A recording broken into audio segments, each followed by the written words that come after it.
Welcome to another fast and fun video, everybody. Wow, I'm doing another one of these. Step back out the sunlight.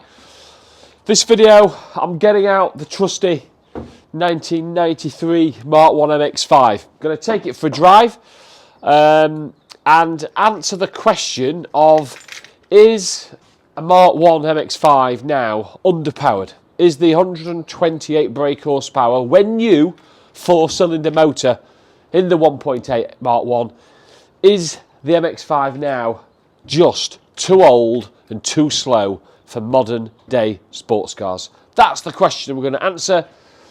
First of all, want to get the car started. It's been sat for a few months. So first of all, need to check the fluids, and that's what I'm going to do now. Fluids, I've overinflated the tyres and I've had it on trickle charge, etc. So hopefully the battery's good. But main one is just make sure the fluids are good before I start it up. And let's take it for a drive on this beautiful, rare, sunny winter's day.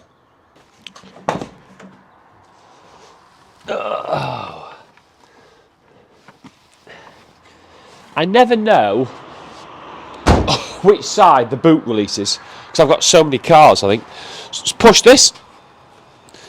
The advantage of having a lightweight car is that you can push it around. There we go.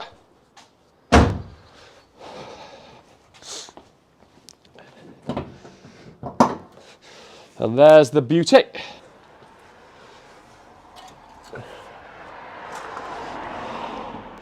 That's absolutely fine. Smack in the middle of that. So that's good. It's the oil. Coolant.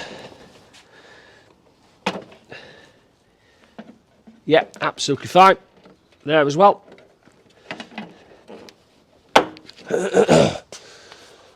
So I'll do. Let's start her up. And fingers crossed, it starts.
.128 brake horsepower.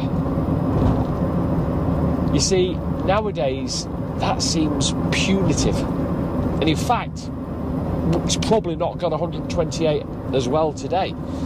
It's probably more like 120. Certainly a few horses would have ridden off into the distance for sure. But back in its day, 128 brake horsepower wasn't such a low figure.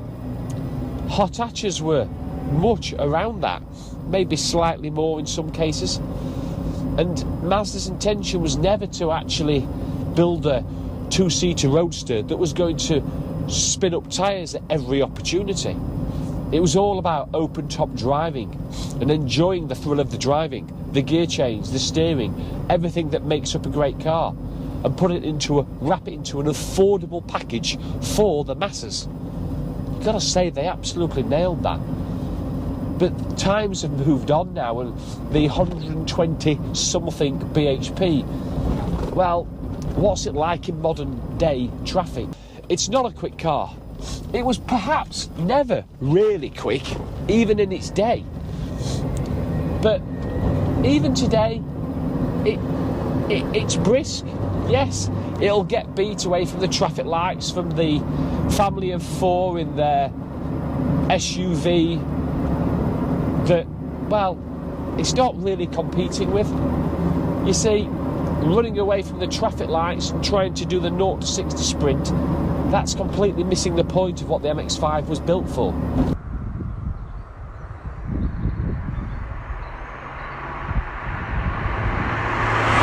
The big save for the MX5 was its weight, 960 kilograms. That was light back in the 90s, the early 90s. That enables you to get more out of each of your BHPs, and that's important in a car like the MX5. But it's not just about delivering the power. That lack of weight also helps under brakes, and more specifically round the corners. And if a car that ever came before some legendary cars like the Series 1 Elise, you just feel that Mark 1 MX5 was almost like a precursor for the Series 1 Elise. He said you don't need huge amounts of power to have a great fun sports car. And I think Mazda really nailed it. Helped by the punitive wheels. This rides on 14-inch alloy wheels. And the tyre width is a mere 185. Flipping heck, I'm not sure you can buy a car other than a city car with such little tyre tread, such narrow tyres. But that lack of weight, that lack of traction massively helps the MX5 become a really entertaining car. It's just wonderfully light on its toes. You see, there's a simplicity about the MX5 that modern day cars can't live with.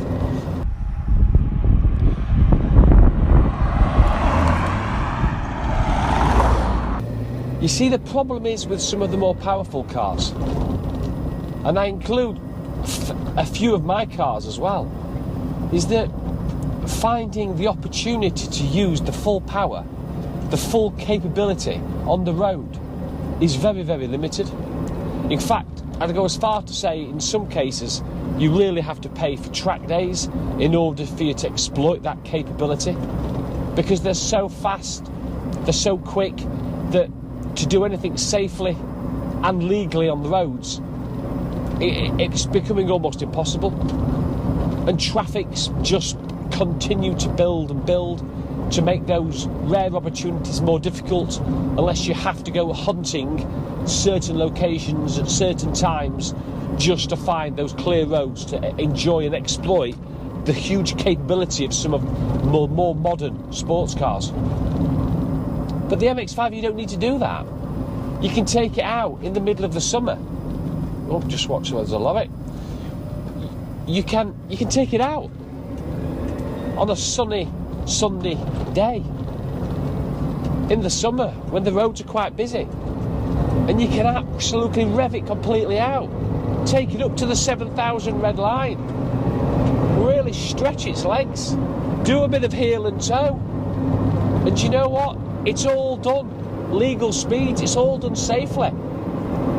The cars, you're not catching the cars at such a speed because you haven't got the power. And it makes you work that little bit harder. Mess up the entry into a corner. It's going to cost you a few seconds. Not like that in modern cars, because the pure power of the car will just pull you through. Not the MX5.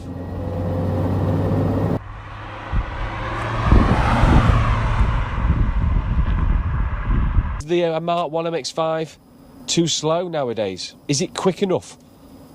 And the answer is absolutely. It doesn't need to be any faster. You see, for me, I can use 9/10 of this car 9/10 of the time, and you just can't do that with modern or more modern performance cars.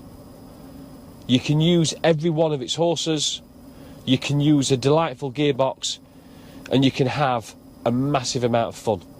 Yeah, you might get beat away from the traffic lights from your local family SUV, but you don't care, because you've got the roof, you've got the pop-up headlights, and you've got a brilliant chassis. And do you know what? that 1.8 litre 4-cylinder engine. It's just as good now, feels just as good now as it did 29 years ago. There we go. Hope you enjoyed it. As always, if you did, please thumbs up, please subscribe, make comments, and stay tuned. Another video coming up very, very soon.